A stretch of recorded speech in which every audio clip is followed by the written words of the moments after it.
ngalan ng Ama at ng Anak at ng Espiritu Santo. Amen. Sumainyo ang Panginoon. At sumaiyo rin. Mga kapatid, tinipon po tayo bilang kaanib ng angka ng Diyos. Kaya dumulog tayo sa mawaing Panginoong nagpapatawad ng lubos. Sinugong tagapagpagaling sa mga nagsisisi, Panginoon, kaawaan mo kami. Panginoon, kaawaan mo kami. Dumating na tagapag-anyayang mga makasalanan ay magsisi. Kristo, kaawaan mo kami. Kristo, kaawaan mo kami. Nakaluklok ka sa kanan ng Diyos Ama para ipamagitan kami. Panginoon, kaawaan mo kami. Panginoon, kaawaan mo kami. Kaawaan tayo ng makapangyarihang Diyos. Patawarin sa ating mga kasalanan at patnubayan sa buhay na walang hanggan. Amen. Manalangin tayo. Ama naming makapangyarihan, kami naway magkaroon ng kitagan at pagmamahal para aming magawang sambahin ang ngalan mo. Sapagkat sa mga pinatatag sa iyong pag-ibig, ikaw ay walang pinababayaang masadlak sa ligalig. Iniluluhog po namin ito sa pamamagitan ni Jesucristong anak mo, kasama ng Espiritu Santo, magpasawalang hanggan. Amen. Magsiupo ang lahat. Pagbasa mula sa aklat ng Henesis. Noong mga araw na yon, sinabi ng Panginoon kay Abram, "Lisanin mo ang iyong bayan, ang tahanan ng iyong ama at mga kamag-anak, at pumunta ka sa bayang ituturo ko sa iyo. Pararamihin ko ang iyong mga anak at apo, at gagawin kong isang malaking bansa. Pagpapalain kita, at mababantog ang iyong pangalan, at magiging pagpapala sa marami. Ang sa iyo'y magpapala ay aking pagpapalain. Ngunit kapag sinumpa ka, sila'y aking susumpain. Ang lahat ng mga bansa, pihong ako'y hihimukin. Na tulad mong pinagpala, sila ay pagpapalain din." Sumunod nga si Abram sa utos ng Panginoon. Nilisan niya ang Haran noong siya'y 75 taon. Isinaman niya ang kanyang asawang si Sarai at si Lot na pamangkin niya. Dinala niyang lahat ang kanyang mga alipin at kayamanan at nagtungo sa Kanaan. Nagtuloy siya sa isang banal na lugar sa Sikem, sa puno ng roble ng More. Nooy naroon pa ang mga Kanineyo.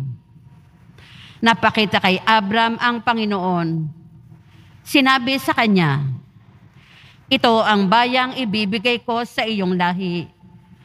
At nagtayo si Abram ng dambana para sa Panginoon. Buhat doon, nagtuloy sila sa kaburulan sa silangan ng Betel at huminto sa pagitan nito at ng Hai. Nagtayo rin siya roon ng dambana at sumamba sa Panginoon. Mula roon, unti-unti silang nagpatuloy papunta sa gawing timog ng Kanaan. Humihimpil sila habang daan, ayon sa hinihingi ng pagkakataon. Ang salita ng Diyos. Salamat sa Diyos. Mapalad ang ibinukod na bansang hinirang ng Diyos. Mapalad ang ibinukod na bansang hinirang ng Diyos. Mapalad ang bansang Panginoon Diyos. Mapalad ang bayang kanyang ibinukod. Magmula sa langit, kanyang minamasdan. Ang lahat ng tao na kanyang nilalang. Mapalad ang ibinukod na bansang hinirang ng Diyos. Ang may takot sa Diyos at nagtitiwala. Sa kanyang pag-ibig ay kinakalinga. Hindi babayaang sila ay mamatay. Kahit magtagutom, sila'y binubuhay. Mapalad ang ibinukod na bansang hinirang ng Diyos. Ang ating pag-asay nasa Panginoon.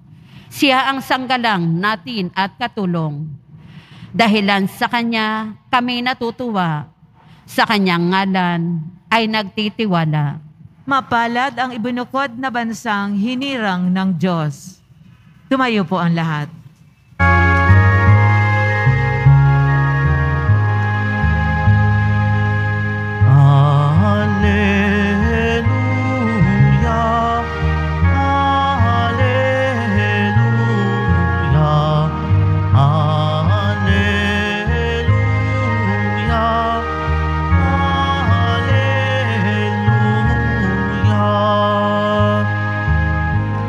Buhay ang salita ng Diyos, ganap nitong makatalos na ng ating niloloob. Alleluia, Alleluia, Alleluia, Alleluia.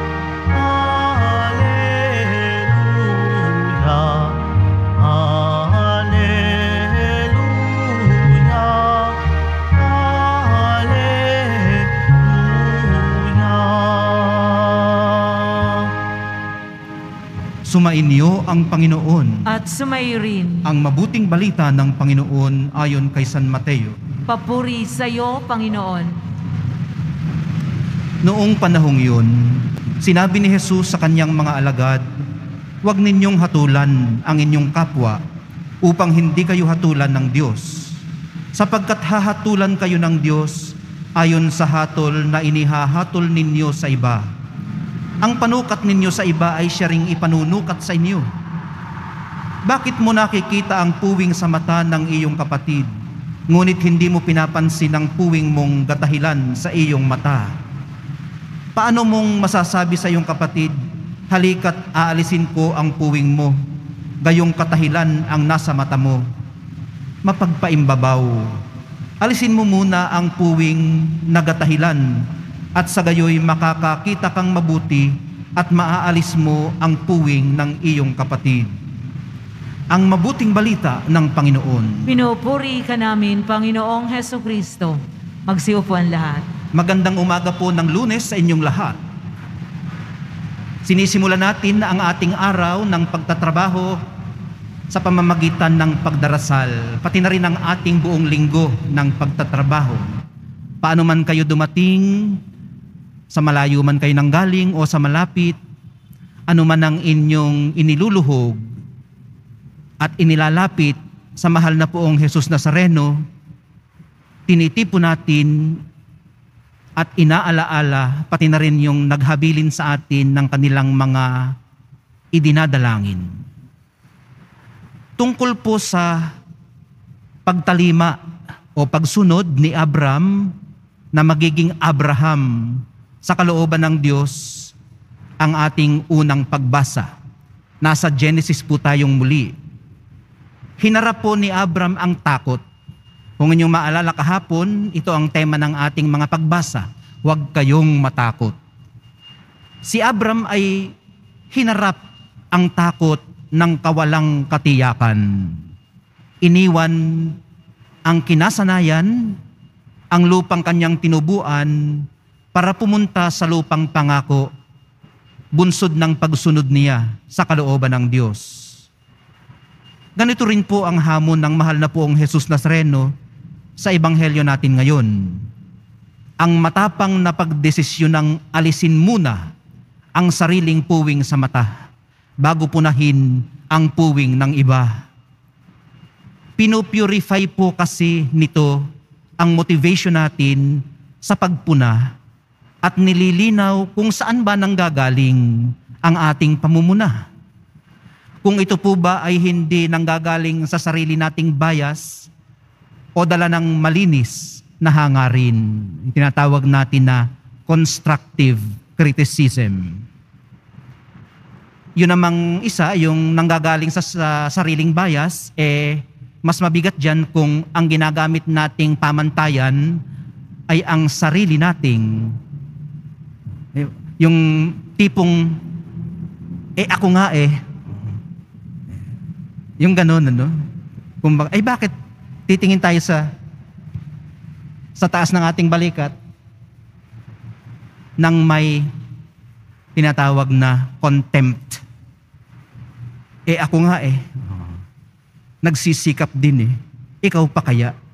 Ayun, ano? Yun ang mas mabigat kapag ang ating pamumuna ay nakabase sa sarili nating standards na inilagay natin para sa ating sarili. Baka hindi sila makaabot dahil baka napakataas naman ng ating sariling standards at expectations.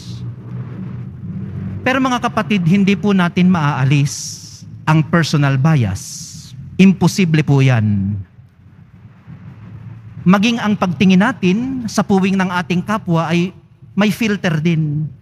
Eto nga, tinitingnan ko kayo, may filter ako. Grado ng salamin. Miski alisin ko ang aking salamin, pag tiningnan ko kayo, meron pa ring filter. Yung filter na yun ay kung saan ako nanggagaling. Kung saan ako nagmumula na tumitingin sa inyo. Kaya imposible pong maalis ang personal bias. Ano po ba ang tamang bias? Paano po natin masasabi na ang bias natin ay nasa tama? Sinasabi po ng ating mahal na poong Jesus Nazareno na ang may dalisay na puso, yung may purity of heart, ay makakakita sa Diyos.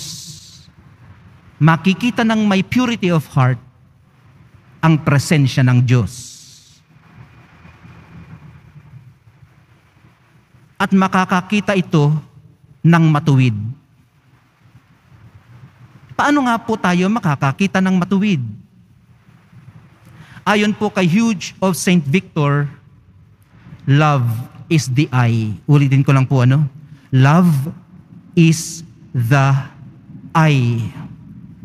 Makakakita po tayo ng matuwid sa pamamagitan ng ating pagmamahal. Kapag tunay po tayong nagmamahal, makikita po natin ang mga bagay-bagay kung paano ito tinitingnan ng Diyos. At ito po ay nang may pagmamahal. Galing po ba sa pagmamahal ang ating pagpuna? Dahil kung hindi po, ang panukat na ginamit natin sa ating pamumuna ay siya rin pong gagamitin sa atin. Hindi ng ating pinuna, kundi ng Diyos. Sa madaling sabi mga kapatid, in other words, yung hangin na ibinuga natin sa sandaigdigan o sa sangkatauhan, ang siya ring hanging ibubuga nito sa atin. Sa madaling sabi, panibaguhin tayo ng ating mabubuting gawa pag ibinibigay natin ito sa iba. Kahit ibinibigay mo ang mabubuting gawa sa iba, habang ibinibigay mo ito, pinapanibago ka nito. Ang dagdag pa ng Nazareno, sa ibang sitas naman ng Biblia, sabi po niya, ang mga mayroon, dadagdagan pa. Ang mga walang-wala, babawasan pa. Sa may magagandang loob, at kung sa ganitong paraan sila nakikisalamuha, kagandahang loob din ang aanihin nila. Sa may masasamang loob, at kung sa ganitong paraan sila nakikisalamuha, kasamaang loob din ang aanihin nila.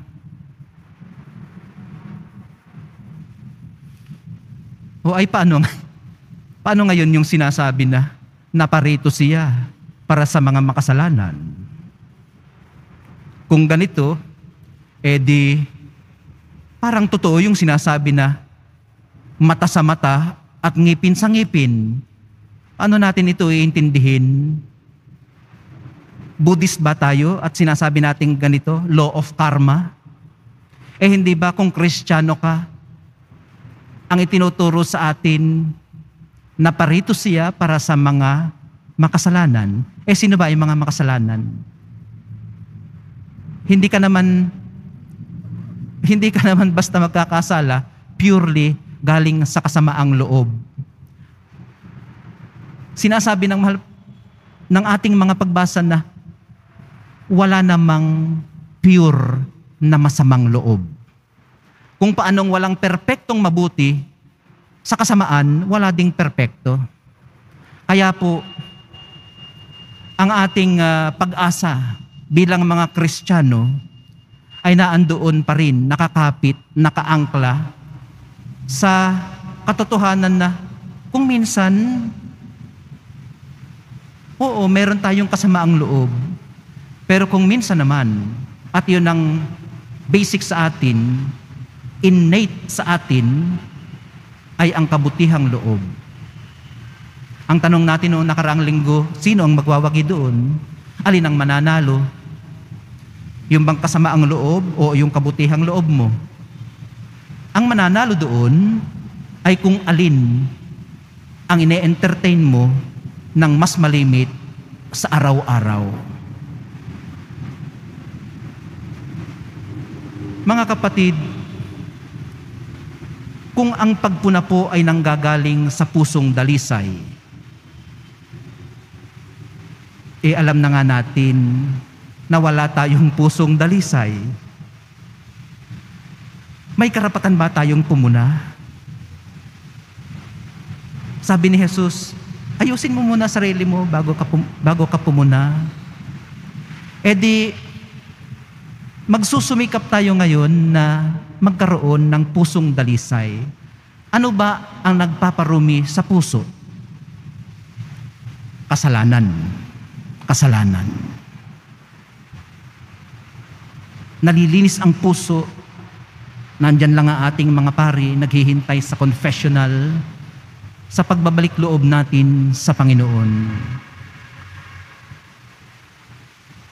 Aaminin natin na mahina nga tayo, na kailangan natin ang pagpapatawad. At yumayabong ang ating pagsusumikap na magkamit ng pusong dalisay sa pamamagitan ng ginagawa nyo ngayon, pagdarasal, mabubuting gawa. Ngayon, and then we can criticize constructively. At sa pagpuna ng may pusong dalisay, may mapapansin kang kaakibat ng pagpuna na nanggagaling sa pusong dalisay. Ang kaakibat po nito ay awa, respeto, at malasakit. Hindi panik, yabang, o kahangalan. Ang tunay na makakristyanong kritisismo ay kababakasan ng pagkalinga at ibinibigay mula at para sa kabutihan at katiwasayan.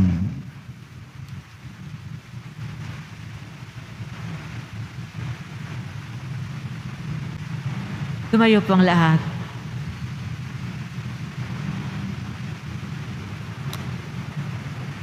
Minamahal kong mga kapatid, manalangin tayo sa mahabaging Ama upang maging mapagbigay at mahabagin sa pakikitungo sa ating kapwa. Sa bawat pagdalangin ng atin pong itutugon, Ama, ituro mo sa amin ang iyong pagiging mahabagin. Ama, ituro mo sa amin ang iyong pagiging mahabagin. Ang simbahan naway laging isagawa ang kanyang paglilingkod sa mananampalataya sa pamamagitan ng pagpapagaling at pagpapatawad. Manalangin tayo. Ama, ituro mo sa amin ang iyong pagiging mahabagin. Ang mga opisyal ng gobyerno naway magpakita ng pag-aasikaso at pagmamalasakit sa mga dukha at mga yagit ng lipunan. Manalangin tayo. Ama, ituro mo sa amin ang iyong pagiging mahabagin. Ang ating sariling pagkakamali, naway makita natin at maiwasan ang humusga sa pagkukulang ng iba. Manalangin tayo. Ama, ituro mo sa amin ang iyong pagiging mahabagin.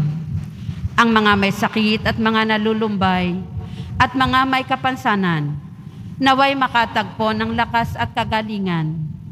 Manalangin tayo. Ama, ituro mo sa amin ang iyong pagiging mahabagin.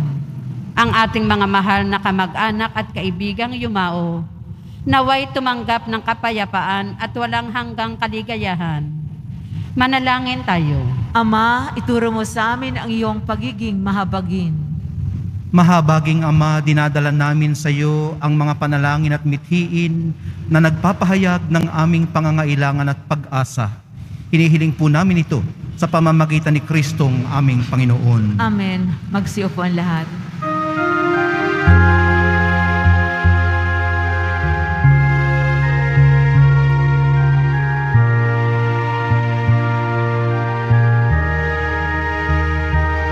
Handog namin sa iyo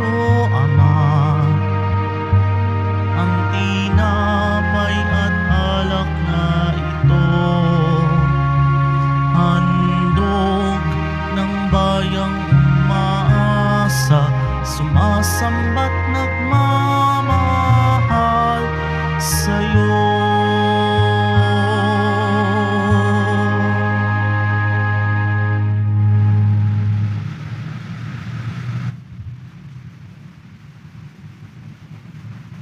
Tumayo po ang lahat.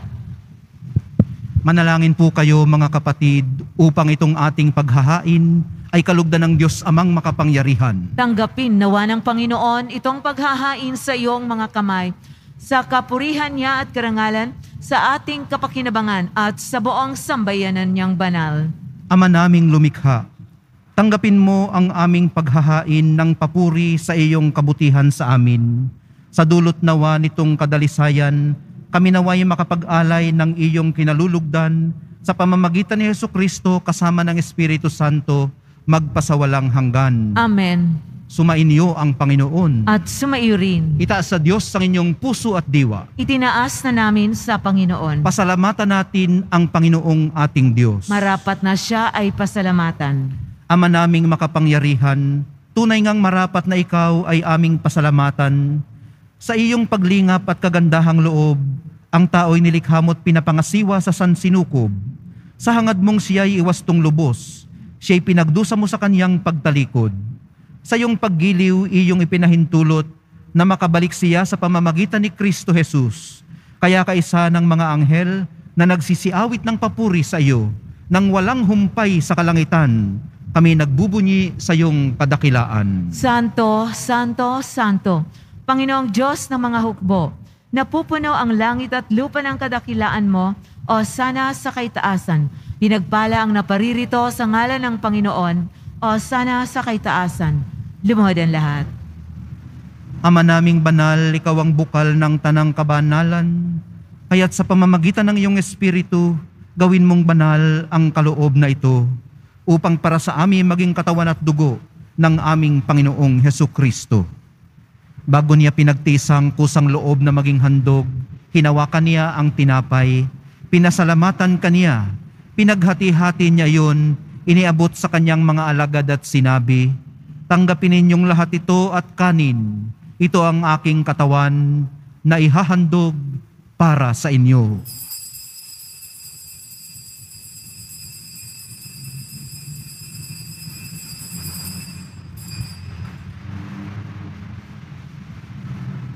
Gayon din naman noong matapos ang hapunan, hinawakan niya ang kalis. Muli kanyang pinasalamatan. Iniabot niya ang kalis sa kanyang mga alagad at sinabi, tanggapin ninyong lahat ito at inumin. Ito ang kalis ng aking dugo, ng bago at walang hanggang tipan, ang aking dugo na ibubuhos para sa inyo at para sa lahat. Sa ikapagpapatawad ng mga kasalanan, gawin ninyo ito sa pag-alaala sa akin.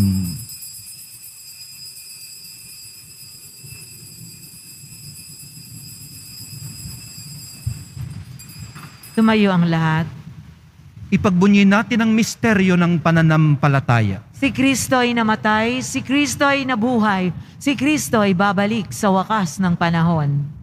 Ama, ginagawa namin ngayon ang pag-alala sa pagkamatay at muling pagkabuhay ng iyong anak. Kaya't iniaalay namin sa iyo ang tinapay na nagbibigay buhay at ang kalis na nagkakaloob ng kaligtasan. Kami nagpapasalamat dahil kami iyong minarapat na tumayo sa harap mo para maglingkod sa iyo. Isinasamo namin kaming magsasalo-salo sa katawan at dugo ni Kristo ay mabuklod sa pagkakaisa sa pamamagitan ng Espiritu Santo. Ama, lingapin mo ang iyong simbahang laganap sa buong daigdig. Puspusin mo kami sa pag-ibig, kaysa ni Francisco na aming Santo Papa at ni Jose na aming Arsobispot ng Tanang Kaparian at ng iyong piniling sambayanan. Alalahanin mo rin ang mga kapatid naming nahimlay nang may pag-asang sila'y muling mabubuhay, gayon din ang lahat ng mga pumanaw. Kaawaan mo sila at patuloyin sa iyong kaliwanagan. Kaawaan mo at pagindapatin kaming lahat na makasalo sa iyong buhay na walang wakas. Kaisa ng mahal na Birheng Maria na ina ng Diyos, ng kabiyak ng puso niyang si San Jose, kaisa ng mga apostol ni San Juan Bautista at ng lahat ng mga banal na namuhay dito sa daigdig ng kalugod-lugod sa iyo, may pagdiwang nawa namin ang pagpupuri sa ikararangal mo sa pamamagitan ng iyong anak na aming Panginoong Hesukristo. Sa pamamagitan ni Kristo, kasama niya at sa Kanya, ang lahat ng parangal at papuri ay sa iyo, Diyos Amang makapangyarihan, kasama ng Espiritu Santo, magpasawalang hanggan. Amen. Sa tagubilin ng mga nakagagaling na utos at sa turo ni Jesus na Panginoon natin at Diyos, ipahayag po natin ng lakas loob. Ama namin, sumasalangit ka. Sambahin ang ngalan mo. Mapasa amin ang kaharian mo. Sundin ang loob mo dito sa lupa para nang sa langit. Bigyan mo kami ngayon ng aming kakanin sa araw-araw at patawarin mo kami sa aming mga sala para ng pagpapatawad namin sa nagkakasala sa amin. At huwag mo kaming ipaintulot sa tukso at iadya mo kami sa lahat ng masama. Hinihiling po namin kami iadya sa lahat ng masama. Pagkalooban ng kapayapaan araw-araw, iligtas sa kasalanan at ilayo sa lahat ng kapahamakan. Samantalang aming pinananabikan ang dakilang araw ng pagpapahayag ng tagapagligtas naming si Hesukristo. Sapagkat iyo ang kaharian at ang kapangyarihan at ang kapurihan magpakailanman. Amen. Panginoong Hesukristo, sinabi mo sa iyong mga apostol, kapayapaan ang iniiwan ko sa inyo, ang aking kapayapaan ang ibinibigay ko sa inyo. Tunghayan mo ang aming pananampalataya at huwag ang aming pagkakasala. Pagkalooban mo kami ng kapayapaan at pagkakaisa ayon sa iyong kalooban, kasama ng Espiritu Santo, magpasawalang hanggan. Amen. Ang kapayapaan ng Panginoon ay laging sumainyo. At sumaiyo rin. Magbigayan po kayo ng kapayapaan sa isa't isa. Kordero ng Diyos na nag-aalis ng mga kasalanan ng sanlibutan, maawa ka sa amin. Kordero ng Diyos na nag-aalis ng mga kasalanan ng sanlibutan, maawa ka sa amin. Kordero ng Diyos na nag-aalis ng mga kasalanan ng sanlibutan, ipagkaloob mo sa amin ang kapayapaan. Lumuhod ang lahat.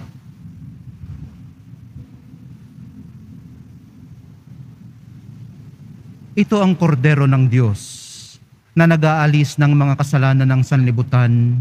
Mapapalad ang mga inaanyayahan sa piging ng kordero. Panginoon, Panginoon, hindi ako karapat-dapat na magpatuloy sa iyo. Ngunit sa isang salita mo lamang ay gagaling na ako. God of Christ, bring us to everlasting life.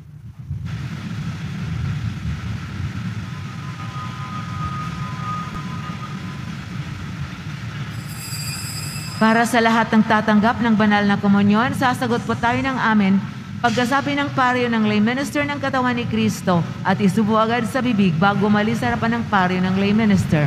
Sumunod po tayo.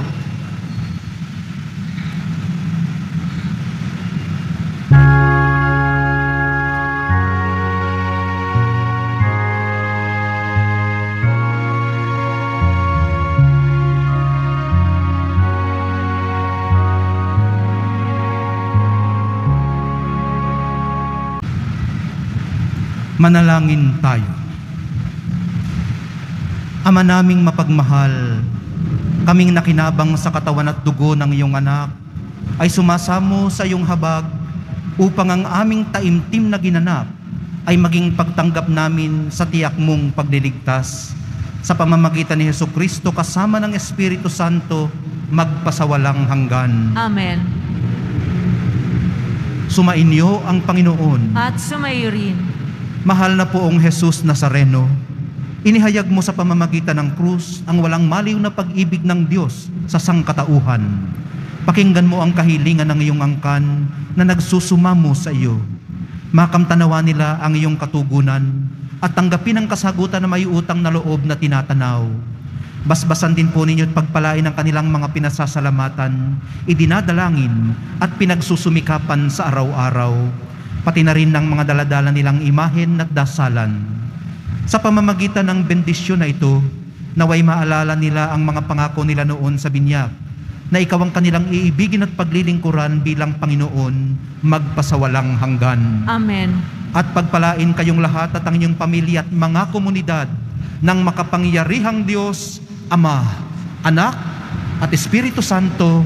Amen. Tapos na po ang misa, humayo kayong taglay ang pag-ibig, kapayapaan at pag-asa ng Poong Jesus Nazareno.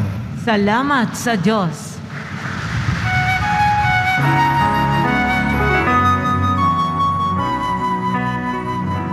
Nuestro Padre Jesus Nazareno, sinasamba ka namin, pinipintuho ka namin, aral mo ang aming buhay at kaligtasan.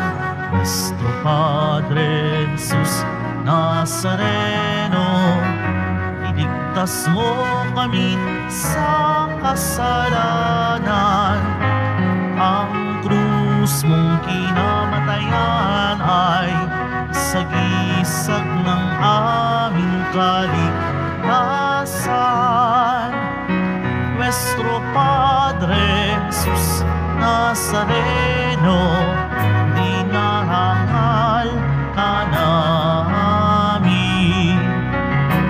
Nuestro Padre Jesus Nazareno, nilulwalhati ka namin.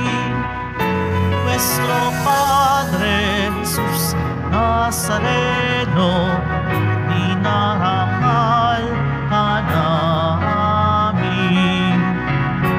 Nuestro Padre Jesus Nazareno, nilulwalhati ka namin.